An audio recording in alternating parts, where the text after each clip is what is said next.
Hello friends, എല്ലാവർക്കും story web എന്ന YouTube ചാനലിലേക്ക് സ്വാഗതം. നിങ്ങൾക്കറിയാമല്ലോ, നമ്മൾ കുറച്ച് ദിവസമായി വീഡിയോസ് ഒക്കെ ഇട്ടിട്ട് ചില സാങ്കേതിക കാരണങ്ങൾ മൂലം കുറച്ചു ദിവസം വീഡിയോസ് ഒന്നും ഇടാൻ കഴിയാത്തതിൽ ആദ്യം തന്നെ നിങ്ങളോടെല്ലാം ക്ഷമ ചോദിക്കുന്നു.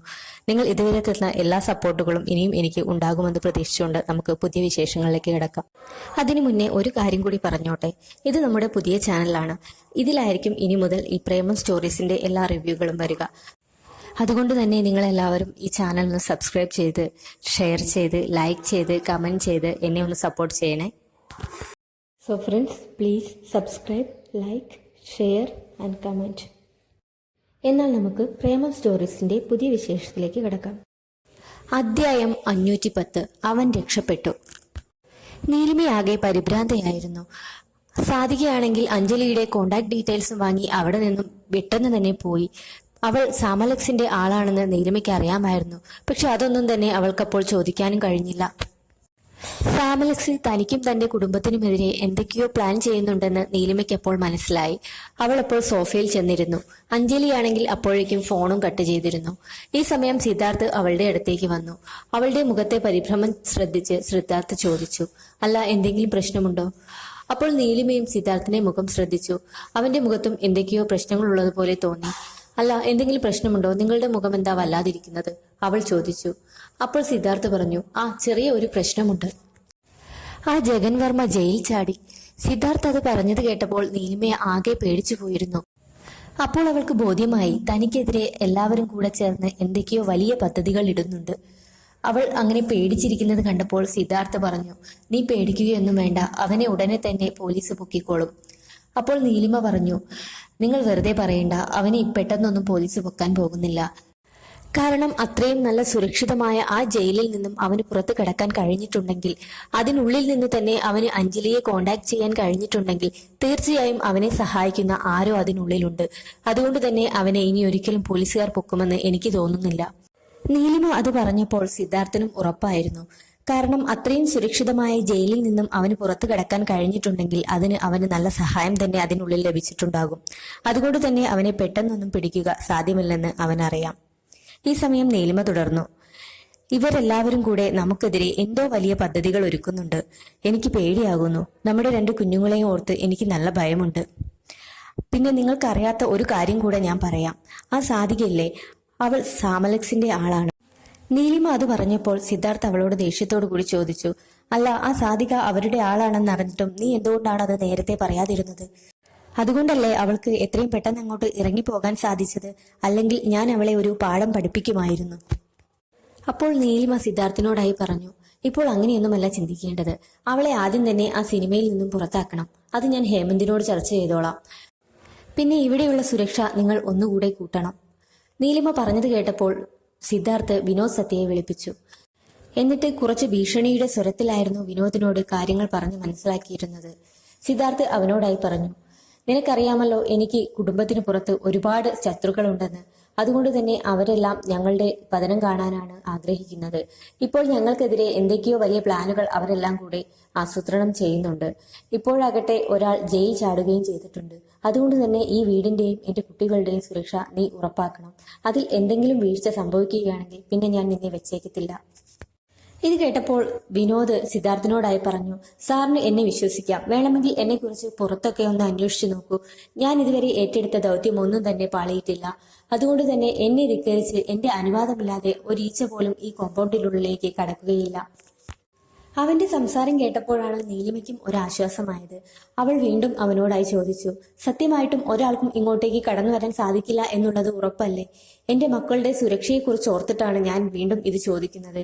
അപ്പോൾ വിനോദ് പറഞ്ഞു, സാറിനോട് പറഞ്ഞത് തന്നെയാണ് എനിക്ക് മാഡത്തിനോടും പറയാനുള്ളത്. ഈ വീടിന്റെ സുരക്ഷിതത്വം ഏറ്റെടുത്തിരിക്കുന്നത് ഈ വിനോദും എന്റെ ടീമുമാണ്.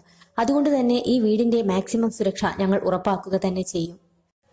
അപ്പോഴാണ് നീലിമയ്ക്ക് സമാധാനമായത്. അന്ന് വൈകുന്നേരം ഹേമന്ത് അങ്ങോട്ടേക്ക് വന്നു. നീലിമ വിളിച്ചത് പ്രകാരമാണ് ഹേമന്ത് അവിടേക്ക് വന്നത്. ഹേമന്ത് വന്നയുടനെ നീലിമ പറഞ്ഞു, ഒരു പ്രധാനപ്പെട്ട കാര്യം പറയാനാണ് ഞാനിപ്പോൾ ഹേമന്തിനെ ഇങ്ങോട്ടേക്ക് വിളിപ്പിച്ചത്. എന്തെന്നാൽ അഞ്ജലിയുടെ റോൾ ചെയ്യുന്ന സാധികയെ നമുക്ക് ഈ സിനിമയിൽ നിന്നും മാറ്റണം. അത് കേട്ടപ്പോൾ ഹേമന്ത് അവളോട് ചോദിച്ചു, എന്തുപറ്റി? എന്തെങ്കിലും ഒരു പ്രശ്നമുണ്ടോ? ഈ സമയം നീലിമ പറഞ്ഞു, ഒരു ചെറിയ പ്രശ്നമുണ്ട്. എന്തെന്നാൽ ആ സാദികയുണ്ടല്ലോ, അവൾ സാമലക്സിന്റെ ആളാണ്. അതുകൊണ്ട് തന്നെ അവളെ നമ്മുടെ സിനിമയിൽ എടുക്കുന്നത് നമുക്ക് ദോഷം ചെയ്യും. അപ്പോൾ ഹേമന്ത് പറഞ്ഞു, എന്നാൽ അങ്ങനെ ആയിക്കോട്ടെ. പക്ഷേ ഇത്ര കുറഞ്ഞ സമയത്തിനുള്ളിൽ നമ്മൾ പുതിയൊരു ആക്ട്രസിനെ കണ്ടെത്തണ്ടേ? ഞാനൊരു സജഷൻ പറയട്ടെ. അപ്പോൾ നീലിമ ചോദിച്ചു, എന്താണ്?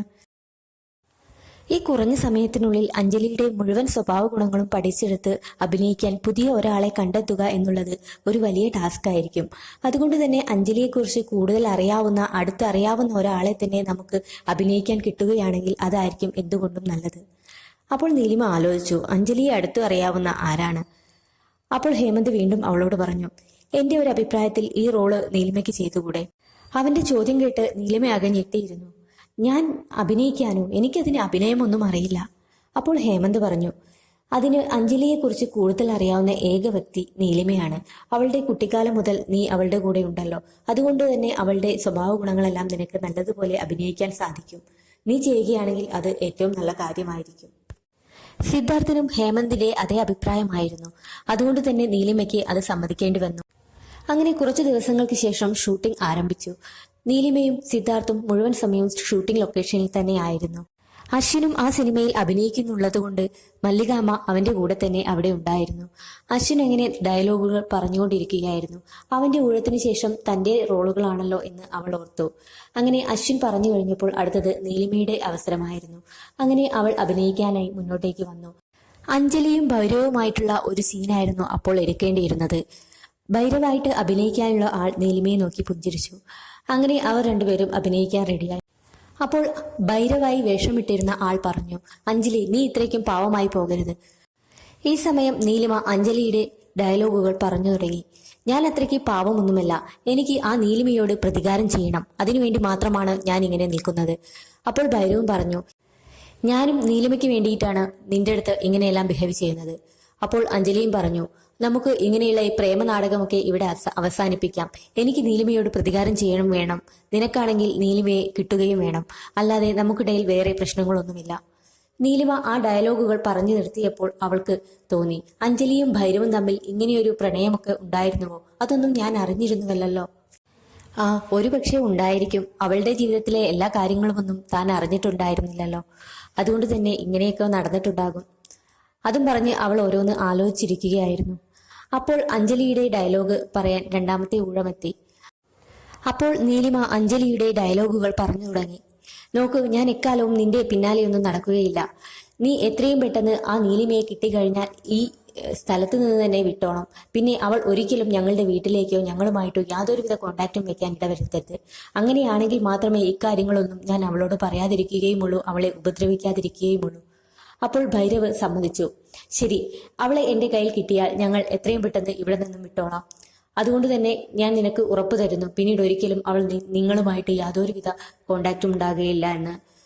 അതുപോലെ തന്നെ നീയും എനിക്ക് ഉറപ്പു തരണം, അവളെ നീ ഒരു തരത്തിലും ഉപദ്രവിക്കില്ല എന്ന്. അങ്ങനെ നീലിമ അടുത്ത സീനിനായുള്ള തയ്യാറെടുപ്പ് തുടങ്ങി. അടുത്ത സീൻ ഭൈരവ് പോയതിനു ശേഷം അഞ്ജലി ഒരു റൂമിൽ പോയിരുന്ന് പൊട്ടിക്കരയുന്ന സീനായിരുന്നു. അത് തനിക്ക് ചെയ്യാൻ പറ്റുമോ എന്ന ആശങ്കയുണ്ടായിരുന്നു അവൾക്ക്. അങ്ങനെ ആ സീൻ എടുക്കാനുള്ള സമയമായി. അപ്പോൾ അവൾ ഒരു ഒഴിഞ്ഞ റൂമിനുള്ളിലേക്ക് നടന്നു. എന്നിട്ട് അവിടെ ഇരുന്ന് പൊട്ടിക്കരഞ്ഞുകൊണ്ട് പറഞ്ഞു, എല്ലാവരും എന്നെ ചതിക്കുകയാണ്. എല്ലാവർക്കും വേണ്ടത് ആ നീലിമയെ മാത്രമാണ്. എല്ലാവരും ഈ അഞ്ജലിയെ പൊട്ടിയാക്കിക്കൊണ്ടിരിക്കുകയാണ്. എനിക്ക് എന്താണ് ഒരു കുറവ്? എന്നിട്ടും ഇവൻ എന്തിനാ എന്നെ വേണ്ടാതെ അവളുടെ പിന്നാലെ പോകുന്നത്? എല്ലാവരും തന്നെ ചതിച്ചുകൊണ്ടിരിക്കുകയാണ്. അതെല്ലാം പറഞ്ഞ് അവൾ പൊട്ടിക്കരഞ്ഞുകൊണ്ടേയിരുന്നു. ഇതെല്ലാം കണ്ടു നിൽക്കുകയായിരുന്നു സിദ്ധാർത്ഥും അശ്വിനും. അവരുടെ കണ്ണുകളും നിറയുന്നുണ്ടായിരുന്നു. കൂടെ തന്നെ എല്ലാവരും നോക്കിക്കൊണ്ടിരിക്കുന്നത് അവൾ കണ്ടു. അവൾ ശരിക്കും അഭിനയിക്കുകയാണോ അതോ കരയുകയാണോ എന്ന് അവർക്ക് മനസ്സിലായില്ല. ആ സീൻ എടുത്തു കഴിഞ്ഞപ്പോൾ എല്ലാവരും അവളെ കൈയടിച്ച് പ്രോത്സാഹിപ്പിച്ചു. അവൾ വളരെ നല്ല രീതിയിൽ അത് ചെയ്തെന്നും അവളെ അഭിനന്ദിച്ചുകൊണ്ടിരുന്നു. അപ്പോൾ ഹേമന്ത് അവളുടെ അടുത്ത് വന്നുകൊണ്ട് പറഞ്ഞു, ഞാൻ പറഞ്ഞില്ലേ ഈ റോൾ നിനക്കല്ലാതെ മറ്റാർക്കും ഇത്ര നന്നായിട്ട് അഭിനയിക്കാൻ കഴിയില്ലെന്ന്. കൂടെ അവനൊരു കർച്ചീഫ് എടുത്ത് അവൾക്ക് കൊടുത്തു. നീ അല്ലായിരുന്നുവെങ്കിൽ ഈ റോൾ ഒരിക്കലും ഇത്ര ഭംഗിയായി അഭിനയിക്കാൻ ആർക്കും കഴിയില്ലായിരുന്നു. അത് കേട്ടപ്പോൾ സന്തോഷമായ നീലിമ അവിടെ നിന്നും സിദ്ധാർത്ഥിന്റെ അടുത്ത് പോയിരുന്നു. നീ ശരിക്കും കരയുകയാണോ എന്ന് ഞങ്ങൾ കരുതി. ഞങ്ങൾക്ക് ശരിക്കും വിഷമമായിരുന്നു. ശരിക്കും അത്രയ്ക്കും നന്നായി നീ അഭിനയിച്ചിട്ടുണ്ട്. നിനക്ക് ഈ അഭിനയം നല്ല വശമുണ്ട്. അതുകൊണ്ട് തന്നെ ഈ സിനിമ തീരുന്നതിന് മുമ്പ് തന്നെ നിനക്ക് ഒരുപാട് ചാൻസുകൾ വരാൻ സാധ്യതയുണ്ട്. ഈ സിനിമ തന്നെ നിനക്കൊരു കരിയറാക്കി എടുത്താൽ എന്താ, അത് നന്നായിരിക്കും എനിക്ക് തോന്നുന്നു. അപ്പോൾ നീലിമ പറഞ്ഞു, വെറുതെ പറയരുത്, കാരണം ഇത് തന്നെ അഭിനയിച്ച് ഫലിപ്പിക്കാൻ ഞാൻ പെടുന്ന പെടാപ്പാട് എനിക്കേ അറിയുകയുള്ളൂ. അപ്പോഴാ ഇനി വേറെ സിനിമ, ഇത് തന്നെ നല്ല രീതിയിൽ അങ്ങോട്ട് മുഴുവനാക്കാൻ സാധിച്ചാൽ മതിയായിരുന്നു. നീലിമ അവനോട് പറഞ്ഞ് പുറത്തേക്ക് നോക്കി. അപ്പോഴാണ് ആ ഷൂട്ടിംഗ് ലൊക്കേഷനിൽ നിന്ന് തന്നെ കുറച്ചപ്പുറത്ത് നിന്ന് ഒരാൾ തന്നെ ശ്രദ്ധിക്കുന്നതായി നീലിമയ്ക്ക് തോന്നുന്നത്. അയാൾ തന്നെ ശ്രദ്ധിക്കുന്നത് കണ്ട് നീലിമ അയാളെ തന്നെ നോക്കി.